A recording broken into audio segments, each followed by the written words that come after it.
You keep explaining yourself, but I still don't get it. Let's have a look at the hidden reason emotionally immature people fight their boundaries.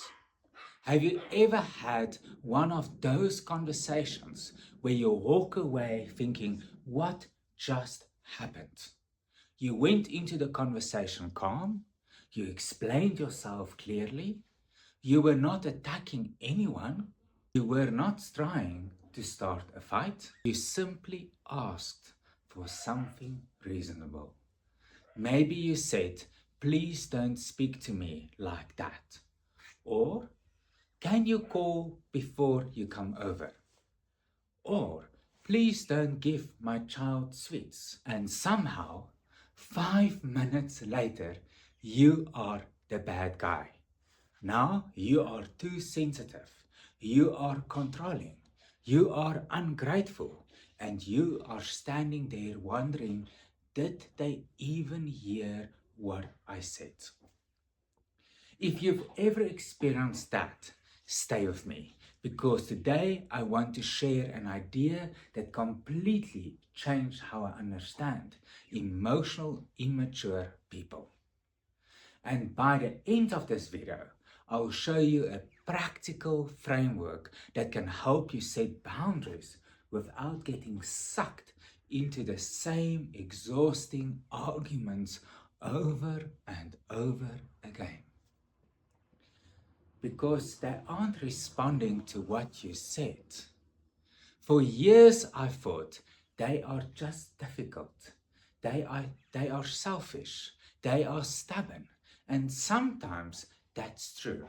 But what if something else is happening? What if they are responding to what they think you are saying? There's a difference. Because when you say, please don't do that, a healthy person hears, okay, they have a boundary. An emotionally immature person often hears, you are a bad person. You are failing. I'm not wanted. I'm being rejected.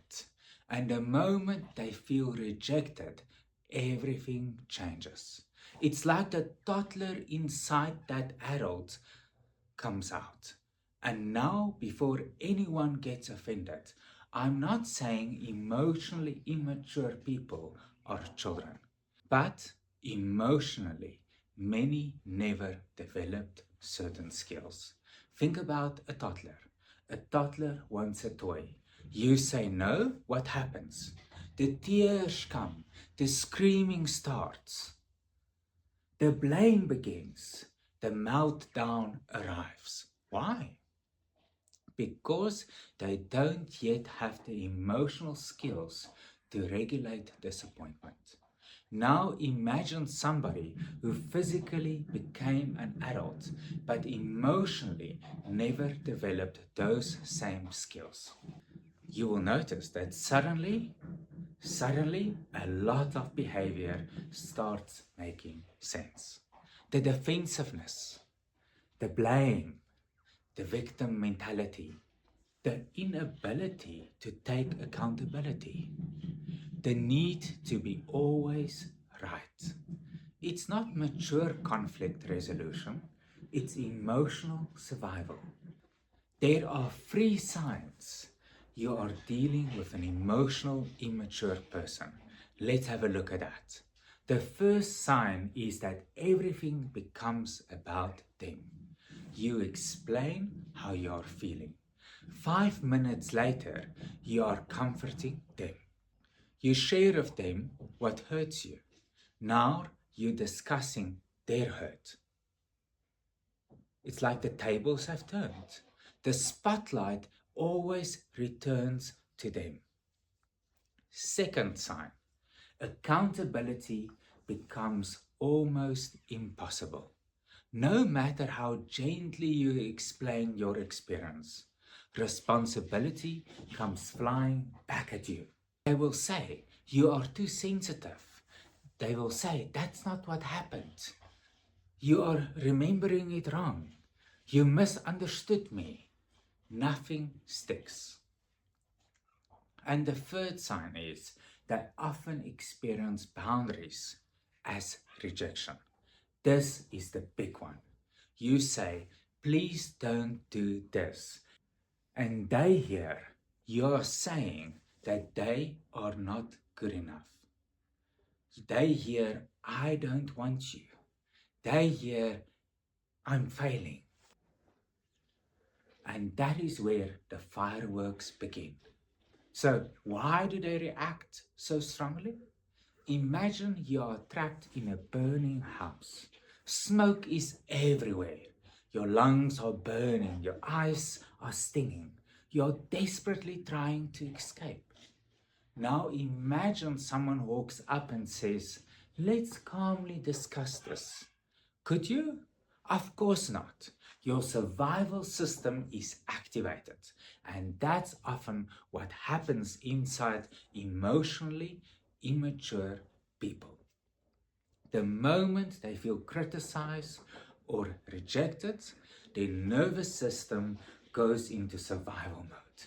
Fight, flight, freeze, defend, blame, attack, withdraw. Twist the story. Anything that gets them away from the feeling of rejection. And here's where many of us get stuck. We keep waiting for them to understand, waiting for them to apologize, waiting for them to take accountability, waiting for them to finally see our perspective. And maybe they never will. That's painful, but it's also freeing, because your healing cannot depend on somebody else's emotional growth. So, what do we do?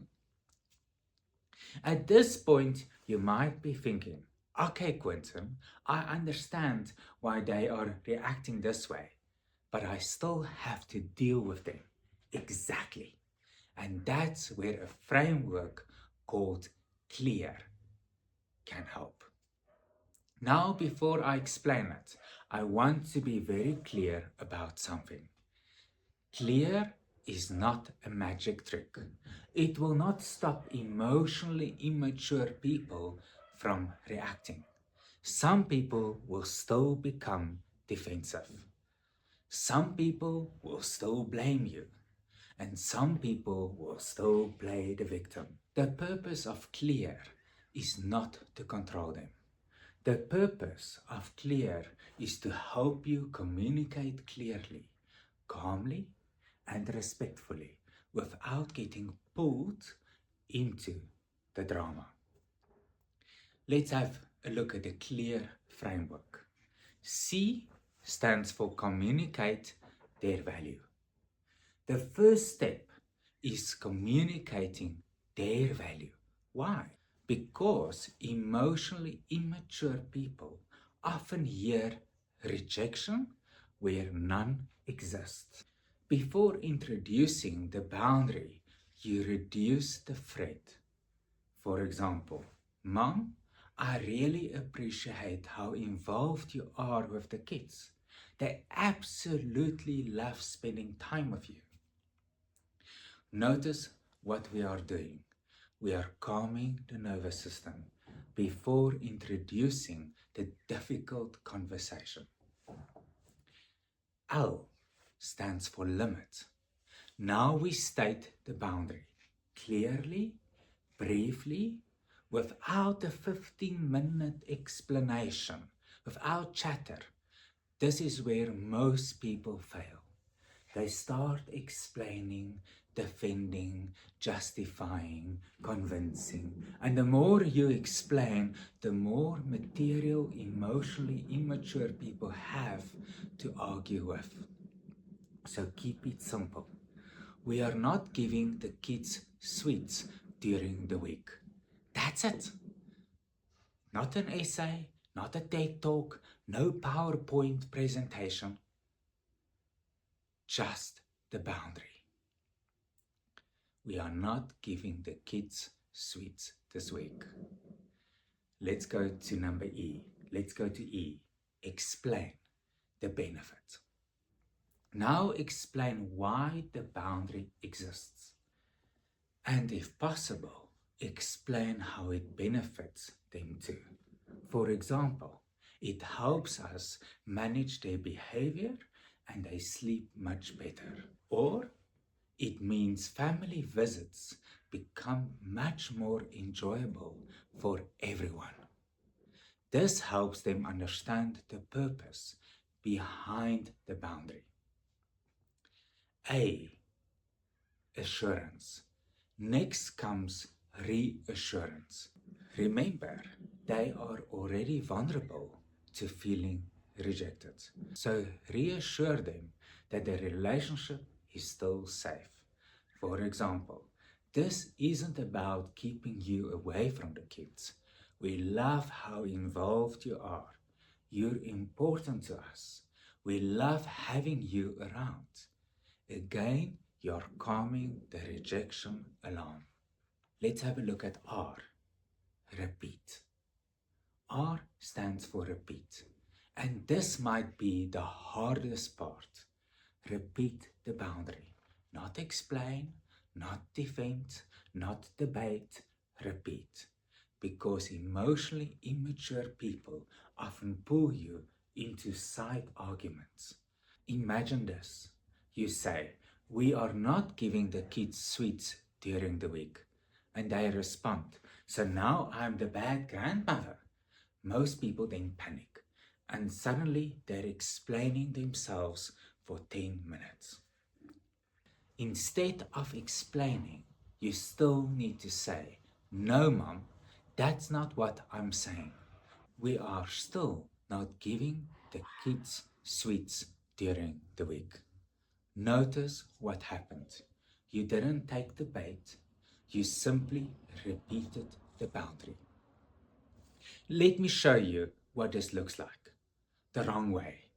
"Mom, I've told you 100 times not to give the kids sweets. Why can't you ever listen? You're constantly crossing boundaries." Mom responds, "Well, sorry that I care. I guess I'm a terrible grandmother. After everything I've done for you and for the kids, this is how you treat me." Does it sound familiar? Now you're no longer discussing sweets. You are managing emotions. You are defending yourself, trying to prove you are not attacking her. And you've completely left the original conversation.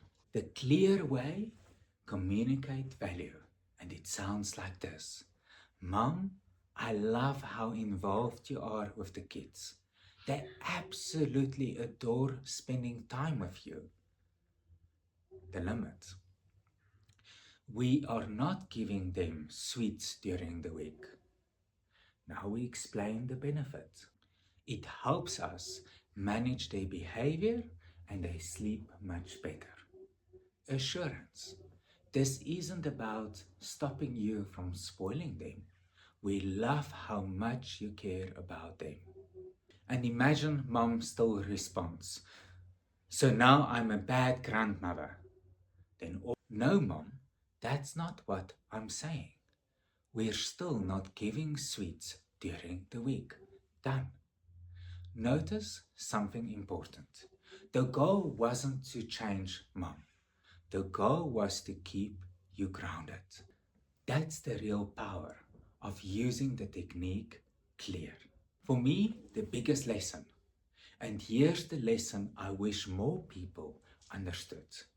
A boundary is not something you tell another person. A boundary is something you enforce. If somebody crosses your boundary and nothing changes, you don't have a boundary. You have a request. There's a difference. The power isn't in what you say. The power is in what you do next. I want to leave you with one final thought. What if they never change? What if they never apologize? What if they never understand your perspective? can you still heal? Can you still find peace? Can you still move forward? Absolutely. Because your healing cannot depend on another person's emotional development. One of the most liberating moments in life is realizing I don't need somebody else to understand me before I can move forward. I don't need somebody else's apology before I can heal. I don't need somebody else's accountability before I can find peace. And when you truly understand that, you stop trying to change emotionally immature people and you start protecting your own peace. That's where freedom begins. I'm curious, who came to mind while watching this video? Let me know in the comment section below. And if you've ever struggled to set boundaries without feeling guilty, share this video with someone who needs to hear it. Because sometimes the problem isn't that your boundary is wrong. It's that the other person never learned how to hear it.